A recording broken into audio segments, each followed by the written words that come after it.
Hello everyone, hope you have been doing well. तो आज मैं Alice through the looking glass movie को explain करने जा रही हूँ। मूवी की शुरुआत एलिस से होती है, जो कि समुद्री जहाज की कैप्टन है। एलिस का जहाज समुद्री लुटेरों और तूफान के बीच फंस गया था, पर एलिस हार नहीं मानती है। वो अपने जहाज और अपने साथियों को बचाकर एक लंबी जर्नी से अपने घर लंदन वापस आती है। एलिस अपनी माँ के साथ घर वापस आ रही थी, पर जब वो दोनों वापस आ रहे थे तो मिस्टर हारकोर्ट पीछे से आवाज लगाते हैं और एलिस को रोकते हैं। वो एलिस को बताता है कि मैं आपके जहाज का आने का कब से इंतजार कर रहा था। तो एलिस उससे कहती है कि हमारे पीछे समुद्री लुटेरे पड़ गए थे, जिस वजह से हमें आने में देरी हो गई। मैं बाद में आपको रिपोर्ट दे दूंगी। वैसे भी मैं लॉर्ड एस्कॉर्ट से मिलने जा ही रही थी। ये सुनकर मिस्टर हारकोर्ट कहते हैं कि लॉर्ड एस्कॉर्ट अब नहीं रहे, उनकी जगह अब उनके बेटे हेमिश ने ले ली है। एलिस अपने मुंह में ही बड़बड़ाती है कि लंगूर के हाथ में अंगूर। ऐसा कहकर वो वहां से चली जाती है। मिस्टर हारकोर्ट भी उसकी बातें सुनता है और मुस्कुराते हुए वहां से चला जाता है।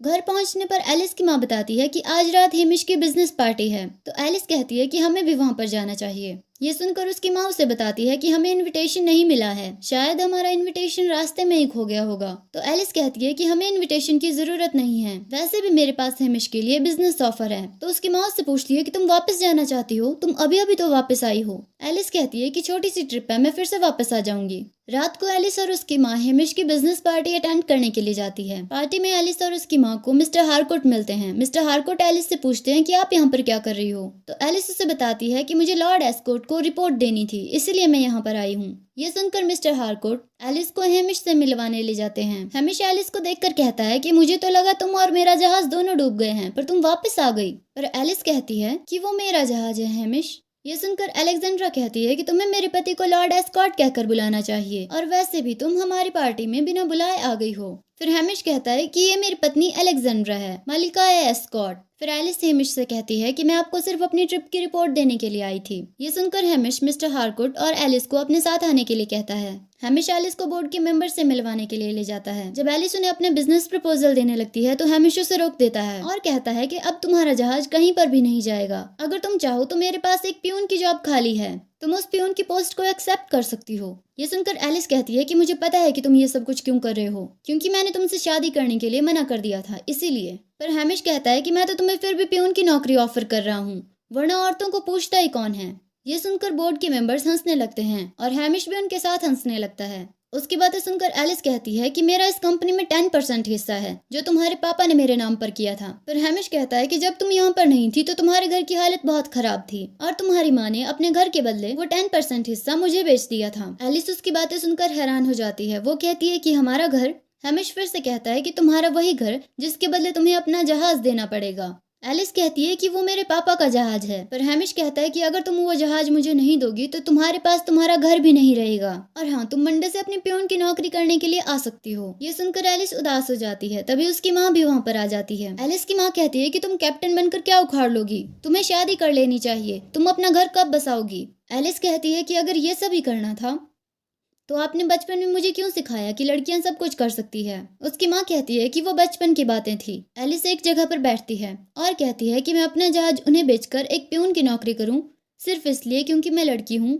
ऐसा कहकर वो रोने लगती है। तभी एक तितली एलिस के पास आती है और कहती है, पर तुम कमाल की लड़की हो एलिस। एलिस उस तितली को देखती है, फिर कहती है एप्सलम। इसके बाद वो तितली एक आईने के अंदर चली जाती है और गायब हो जाती है। तभी कुछ लोग उस कमरे के दरवाजे के बाहर आ जाते हैं। उनकी बातें सुनकर एलिस हड़बड़ा जाती है और उस आईने के अंदर चली जाती है। जब एलिस उस आईने की दुनिया के अंदर पहुंचती है तो एप्सलम उसके सामने आता है और कहता है कि तुमने बहुत देर कर दी एलिस। वंडरलैंड में एलिस को महारानी मिराना और उसके बहुत सारे जानवर दोस्त मिलते हैं। वो एलिस को बताते हैं कि तुमने आने में बहुत ज्यादा देर कर दी। हैटर गिरते हुए पत्ते गिन रहा था और हमारे साथ खेल रहा था। तभी एक जगह पर उसे एक नीली हैट दिखाई देती है। उस नीली टोपी को देखकर उसे उसकी फैमिली याद आ गई। उसे वो जलजले का दिन याद आ गया जिस दिन ड्रैगन जबरा रॉकी ने हैटर के परिवार को मार डाला था। फिर महारानी मिराना कहती है कि सिर्फ तुम ही हैटर की मुस्कान को वापस ला सकती हो। एलिस हैटर से मिलने के लिए उसके घर जाती है। जब हैटर दरवाजा खोलता है तो एलिस को देखकर खुश हो जाता है और उसे गले लगा लेता है। हैटर एलिस को अपने साथ घर के अंदर ले जाता है और कहता है कि एलिस, तुम तो मुझ पर भरोसा करोगी ना। फिर वो एलिस को वो नीली हैट दिखाता है और कहता है कि मेरी फैमिली जिंदा है एलिस।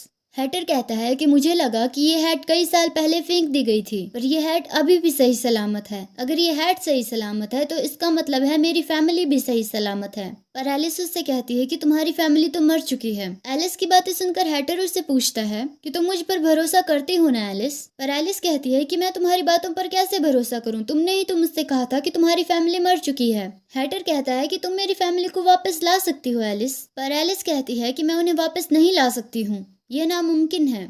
उसकी बातें सुनकर हैटर की हालत बहुत ही ज्यादा खराब हो जाती है और वो कहता है कि तुम मेरी एलिस नहीं हो, मेरी एलिस मुझ पर भरोसा करती है।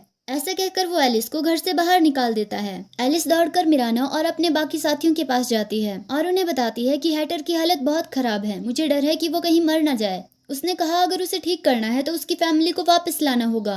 मिराना एलिस को बताती है कि तुम्हें हैटर के अतीत में जाना होगा और उसके परिवार को बचाना होगा। उसके दोस्त उसे बताते हैं कि समय चक्र काल चक्र की ऊर्जा का पुर्जा है। कहा जाता है कि समय चक्र का इस्तेमाल करके हम किसी भी काल में आ जा सकते हैं। फिर महारानी मिराना एलिस को बताती है कि हम समय चक्र का इस्तेमाल करके हैटर के अतीत में नहीं जा सकते हैं, क्योंकि हम भी उसके अतीत का एक हिस्सा है। अगर हमारे अतीत ने हमारे भविष्य को देख लिया तो पूरा ब्रह्मांड खत्म हो जाएगा, पर तुम उसके अतीत में जा सकती हो क्योंकि तुम इस दुनिया से नहीं हो, इसलिए सिर्फ तुम्हें उसे बचा सकती हो। एलिस कहती है कि ये तो बहुत ही खतरनाक है, पर हैटर मेरा बेस्ट फ्रेंड है, इसलिए मैं उसके लिए कुछ भी करूंगी। अब मुझे ये बताओ कि मुझे समय चक्र कहाँ पर मिलेगा? मिराना एलिस को समय के महल में जाने का रास्ता बताती है। जब एलिस समय के महल में पहुंचती है तो उसे समय दिखता है। वो समय को देखकर छुप जाती है और फिर उसके पीछे पीछे एक कमरे में जाती है। उस कमरे में बहुत सारी घड़ियां थी। समय अपनी पावर्स का इस्तेमाल करता है और देखता है कि कौन सी घड़ी का समय बंद हो चुका है। जैसे ही वो घड़ी चलना बंद करती है, जिस आदमी की वो घड़ी थी उस आदमी की मौत हो जाती है। फिर समय दूसरे कमरे में जाता है जहाँ पर सभी बंद हो चुकी घड़ियां रखी थी। समय उस बंद हुई घड़ी को एक चेन में लटका देता है। तभी एलिस से एक आवाज हो जाती है। आवाज सुनकर समय एलिस को सामने आने के लिए कहता है। एलिस समय के सामने आ जाती है। फिर समय को कहती है कि मुझे तुमसे कुछ बात करनी है। पर समय कहता है कि मेरा समय बहुत कीमती है। ऐसा कहकर वो वहाँ से जाने लगता है, पर तभी अचानक से पीछे मुड़ता है और कहता है कि तुम्हारे पास मेरा एक सिपाही है। पर एलिस कहती है कि ये मेरे पापा की घड़ी है, मैं इसे तुम्हें कभी नहीं दूंगी। समय कहता है हर किसी को किसी न किसी दिन एक दूसरे से जुदा होना ही पड़ता है।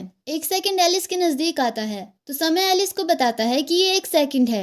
एलिस कहती है कि एक सेकंड भी कीमती होता है, पर समय कहता है कि बिल्कुल नहीं, सेकंड शुरू होने से पहले ही खत्म हो जाते हैं। फिर समय एलिस को कहता है कि मैं तुम्हें 1 मिनट देता हूँ, तुम्हें जो भी कहना है वो तुम कह सकती हो। एलिस उसे बताती है कि मेरा एक दोस्त है, उसकी जान खतरे में है, इसीलिए मुझे उसके अतीत में जाना है। पर समय कहता है कि तुम इतिहास को छेड़ना चाहती हो। एलिस कहती है कि मुझे अपने दोस्त की जान बचानी है, इसलिए मुझे समय चक्र चाहिए, मुझे तुम समय चक्र उधार में दे दो। पर समय कहता है कि समय चक्र से ही काल चक्र चलता है, मैं तुम्हें समय चक्र नहीं दे सकता हूँ। उसकी बातें सुनकर एलिस वहां से जाने लगती है, पर तभी समय वेलकन्स को आवाज डालता है कि मेरी मल्लिका आ रही है। उसकी बातें सुनकर वेलकन्स वहां से भागता है और सभी सेकंड्स को इकट्ठा करके समय की मल्लिका एलिजाबेथ से मिलने जाता है। फिर एलिजाबेथ को समय से मिलवाने के लिए उसके कमरे में ले जाता है। वहीं दूसरी तरफ एलिस समय चक्र के पास पहुंच जाती है। समय को भी इस बात का एहसास हो जाता है और वो जल्दी से एलिस के पास पहुंचता है। एलिस समय चक्र के अंदर जाती है और वहां पर एक चेन को देखती है। उस चेन पर लिखा था खींचो मुझे, तो एलिस उस चेन को खींच देती है और वहां से निकल जाती है।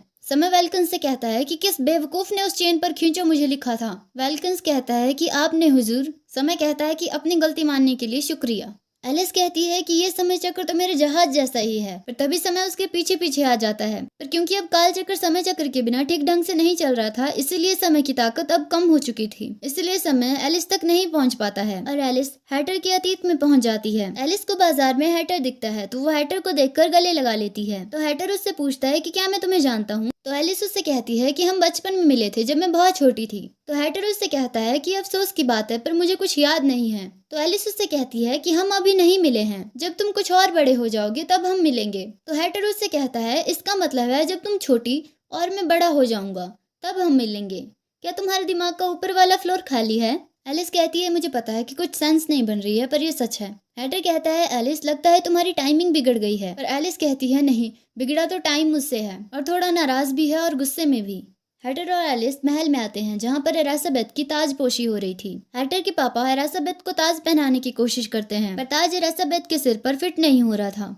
जिसकी वजह से हैटर को हंसी आ जाती है। ये देखकर एलिजाबेथ गुस्सा हो जाती है और कहती है कि ठीक ढंग से मुझे ताज पहनाओ। जब हैटर के पापा उसे ताज पहनाने की कोशिश करते हैं तो वो ताज टूट जाता है। वहाँ खड़े सभी लोग भी ये देखकर जोर जोर से हंसने लगते हैं। ये देखकर एलिजाबेथ को बहुत ज्यादा गुस्सा आता है और वो कहती है कि तुम सबका मैं सिर कलम करवा दूंगी, पर वो लोग फिर भी हंसते रहते हैं और एलिजाबेथ का मजाक बनाने लगते हैं। ये देखकर एलिजाबेथ को और भी ज्यादा गुस्सा आ जाता है और वो गुस्से में भड़कने लगती है कि मैं तुम सबको मार डालूंगी। उसकी बातें सुनकर उसके पापा खड़े हो जाते हैं और कहते हैं कि मुझे लगता था कि तुम कभी न कभी सुधर जाओगी और अपने गुस्से को काबू में रखोगी, पर अब मुझे ऐसा नहीं लगता है। फिर वो फैसला लेते हैं कि मेरी मौत के बाद मेरी छोटी बेटी मिराना को मेरा ताज मिलेगा। एलिजाबेथ कहती है कि मैं बड़ी हूँ, इस पर मेरा अधिकार है, पर उसके पापा कहते हैं कि तुमने वो अधिकार गवा दिया है। ये सुनकर एलिजाबेथ जोर जोर से चिल्लाती है और कहती है कि मैं इस दिन को कभी नहीं भूलूंगी, मैं तुम सबसे बदला लूंगी। ऐसा कहकर वो वहाँ से जाने लगती है तो मिराना उसे रोकती है। एलिजाबेथ मिराना को कहती है कि तुम सच बता क्यों नहीं देती कि उस दिन क्या हुआ था, पर मिराना अपनी पलकें झुकाकर वहीं पर खड़ी रहती है और कुछ नहीं कहती है। एलिजाबेथ वहां से रोते रोते चली जाती है और कहती है कि मुझसे कोई प्यार नहीं करता। सब लोगों के जाने के बाद हैटर के पापा हैटर से कहते हैं कि अगर तुम हाई टॉप खानदान की इज्जत रखना चाहते हो तो तुम्हें अपना बचपना और पागलपना छोड़ना होगा। तो उनकी बातें सुनकर हैटर कहता है कि आपके लिए तो मैं एक लूजर ही हूँ। फिर उसके पापा कहते हैं कि तुम हमेशा एक लूजर ही रहोगे। हैटर कहता है कि अगर मैं घर छोड़कर चला जाऊं तो इसका मतलब है आपको उससे भी कोई फर्क नहीं पड़ेगा। ठीक है, तो मैं घर छोड़कर चला जाऊंगा। जब हैटर अपना घर छोड़कर जा रहा था तो एलिस उसे रोकती है और कहती है कि तुम्हें अपने परिवार के पास वापस जाना चाहिए, तुम्हारे परिवार की जान को खतरा है। पर हैटर उसकी बातों पर भरोसा नहीं करता है और वहाँ से चला जाता है। एलिस कहती है तो ठीक है, मैं ही तुम्हारे परिवार को बचाने के लिए जाती हूँ। इससे पहले कि एलिस हैटर के मम्मी पापा को कुछ बता पाती, मिराना वहाँ पर आ जाती है और हैटर के मम्मी पापा से एलिजाबेथ के बिहेवियर के लिए माफी मांगती है। तो हैटर के पापा कहते हैं कि आपको माफी मांगने की जरूरत नहीं है, हम सभी को पता है कि उस दिन एलिजाबेथ के साथ क्या हुआ था। अगर उसके बचपन में उसका एक्सीडेंट नहीं हुआ होता तो आज ये दिन नहीं देखना पड़ता। उनकी बातें सुनकर एलिस कहती है कि अगर एलिजाबेथ का एक्सीडेंट ही नहीं हुआ होता तो जलजिले की रात ही नहीं होती। ऐसा कहकर एलिस वहां से चली जाती है और फिर से समय चक्र का इस्तेमाल करती है। एलिजाबेथ का एक्सीडेंट होने में अभी 15 मिनट बाकी थे। तभी छोटा हैटर एलिस को मिलता है। वो एलिस को बताता है कि मेरे पापा इस जगह के सबसे बढ़िया हैटर है, वो आपके लिए भी एक बहुत अच्छी हैट बनाएंगे। तभी हमें छोटी एलिजाबेथ और उसकी बहन मिराना को दिखाया जाता है। वो दोनों केक के लिए लड़ाई कर रही थी तो उनकी माँ उन्हें कहती है कि तुम दोनों बराबर बराबर केक खाओगी। वहीं दूसरी तरफ छोटा हैटर एलिस को अपने पापा की दुकान पर ले आता है। फिर हैटर अपने पापा को अपनी बनाई हुई एक छोटी नीली हैट दिखाता है, पर उसके पापा कहते हैं कि ये ठीक ढंग से नहीं बनी हुई है। जब वो उसे ठीक करने की कोशिश करते हैं तो उस हैट का एक टुकड़ा टूट जाता है। ये देखकर छोटा हैटर उदास हो जाता है, पर उसके पापा उस हैट को डस्टबिन में फेंक देते हैं। ये देखकर छोटा हैटर वहाँ से रोते हुए निकल जाता है। तभी छोटे हैटर की माँ भी वहाँ पर आ जाती है। वो उसके पापा से पूछती है कि तुम हमेशा उसके साथ इतनी सख्ती से क्यों पेश आते हो। तो उसके पापा कहते हैं कि मैं इसकी कला को और सुधारना चाहता हूँ, जिससे इसकी कला और निखरे, इसीलिए मैं इसके साथ ऐसे बर्ताव करता हूँ। एलिस भी उनकी बातें सुन रही थी। तभी एलिस को वहाँ पर एक घड़ी दिखाई देती है। उस घड़ी में 6 बजने के लिए अब सिर्फ 4 ही मिनट बचे हुए थे। हैटर के पापा एलिस को एक हैट देते हैं और कहते हैं कि ये हैट तुम पर काफी जचेगी, पर एलिस कहती है कि मुझे माफ करना, पर मुझे यहाँ से जाना पड़ेगा। वहीं दूसरी तरफ मिराना वापस किचन में आती है और उस केक के टुकड़े को उठाकर वहाँ से भाग जाती है। इसके बाद हमें छोटी एलिजाबेथ को दिखाया जाता है। एलिजाबेथ चिंटियों को खाना दे रही थी। तभी उसकी माँ मिराना को लेकर वहाँ पर आती है और कहती है कि मैंने तुम दोनों से कहा था कि तुम दोनों मिल बांट कर उस केक को खाओगी। तभी उसकी माँ को एलिजाबेथ के बेड के पास केक के टुकड़े मिलते हैं और वो एलिजाबेथ से पूछती है कि तुमने इस केक को खाया है ना। पर एलिजाबेथ कहती है कि मैंने नहीं खाया है, मिराना ने खाया है। पर मिराना झूठ बोल देती है। वो कहती है कि मैंने नहीं खाया है। ये सुनकर उनकी माँ गुस्सा हो जाती है और कहती है कि तुम अपनी छोटी बहन को कैसे फंसा सकती हो। अपनी माँ की बातें सुनकर एलिजाबेथ को गुस्सा आ जाता है और वो भागते हुए अपने कमरे से निकल जाती है। वहीं दूसरी तरफ एलिस भी एलिजाबेथ को ढूंढ रही थी। वो देखती है कि एलिजाबेथ एक घड़ी से टकराने वाली है, जिसकी वजह से उसका सिर फूट सकता है। वो एलिजाबेथ को बचाने की कोशिश करती है, पर एलिजाबेथ फिर भी गिर जाती है और उसके सिर पर चोट लग जाती है। एलिजाबेथ के मम्मी पापा भी वहाँ पर आ जाते हैं और वो एलिजाबेथ को उठाकर वहाँ से ले जाते हैं। ये देखकर एलिस दुखी हो जाती है। तभी एलिस को समय की बातें याद आती है कि तुम अतीत को बदल तो नहीं सकती हो, पर उससे कुछ सीख जरूर सकती हो। तभी एलिस को हैटर के पापा दिखाई देते हैं। हैटर के पापा डस्टबिन से उस नीली हैट को उठाते हैं और साफ करके अपनी पॉकेट में डाल देते हैं। फिर एलिस को याद आता है कि ये वही नीली हैट है जिसके बारे में हैटर ने कहा था कि अगर ये हैट सही सलामत है इसका मतलब है मेरी फैमिली भी सही सलामत होगी। उसके साथ ही एलिस को याद आता है कि जब वो समय के साथ उस बंद हुई घड़ियों के कमरे में गई थी तब उसे वहाँ पर हाई टॉप के परिवार की एक भी बंद हुई घड़ी नहीं मिली थी। फिर वो कहती है इसका मतलब है हाई टॉप फैमिली जिंदा है। पर तभी अचानक से वो घड़ियों के एक कमरे में पहुंच जाती है। वहां पर उसे समय मिलता है। समय की हालत बहुत ज्यादा खराब हो चुकी थी, इसलिए वो कहता है कि मुझे तुम समय चक्र जल्दी से दे दो। पर एलिस कहती है कि मुझे माफ करना पर मुझे अपने दोस्त को बचाना है और फिर समय चक्र का इस्तेमाल करके जलजले वाली रात को पहुंच जाती है। वहाँ पर वो देखती है कि ड्रैगन जबरा रॉकी आग उगल रहा था। हाई टॉप फैमिली जो कि हैटर का परिवार है, उन लोगों पर भी आग का गोला गिरने ही वाला था कि तभी एलिजाबेथ वहाँ पर आ जाती है और पूरी हाई टॉप फैमिली को कैद कर लेती है। एलिस फिर से समय चक्र का इस्तेमाल करती है और हैटर से मिलने उसके घर वापस आती है। पर वो देखती है कि हैटर की हालत बहुत ही ज्यादा खराब हो चुकी थी। वो हैटर की वो नीली छोटी हैट उठाती है और कहती है कि मुझे माफ कर दो कि मैंने तुम पर भरोसा नहीं किया। तुम्हारी फैमिली सच में जिंदा है। उसकी बातें सुनकर हैटर आंखें खोल देता है और कहता है कि तुम तो एलिस हो, मेरी एलिस। एलिस हैटर को गले लगा लेती है। फिर हैटर कहता है कि अगर मेरी फैमिली जिंदा है तो वो आज तक मुझसे मिलने क्यों नहीं आई। तो एलिस हैटर को बताती है कि तुम्हारी फैमिली को एलिजाबेथ ने कैद में रखा हुआ है। उसकी बातें सुनकर हैटर ठीक हो जाता है। फिर कहता है कि मैं उस रेड क्वीन के चंगुल से अपनी फैमिली को बचाऊंगा। फिर हमें रेड क्वीन एलिजाबेथ के महल को दिखाया जाता है। एलिजाबेथ एक फोटो फ्रेम को उठाती है और कहती है मेरे मजदूरों खोदते रहो। कि तभी अचानक से समय वहाँ पर आ जाता है। समय को देखकर एलिजाबेथ उससे पूछती है कि समय चक्र कहाँ पर है। तो समय उसे बताता है कि एलिस समय चक्र को लेकर एक बड़े से आईने में कूदकर उस पार चली गई। उसकी बातें सुनकर एलिजाबेथ 2 सैनिकों को बुलाती है और समय को कैद करने के लिए कहती है। हैटर और उसके दोस्त महल के अंदर आते हैं और फिर अलग अलग होकर उसके परिवार को ढूंढने लगते हैं। पर एक एक करके हैटर के सभी दोस्त कैद हो जाते हैं। हैटर और एलिस एक कमरे में आते हैं और कहते हैं कि ये आखिरी कमरा बचा हुआ है। पर हैटर को उसके परिवार वाले उस कमरे में भी नहीं मिलते हैं। हैटर उदास हो जाता है और कहता है कि मुझे लगा वो यहाँ पर जरूर होंगे।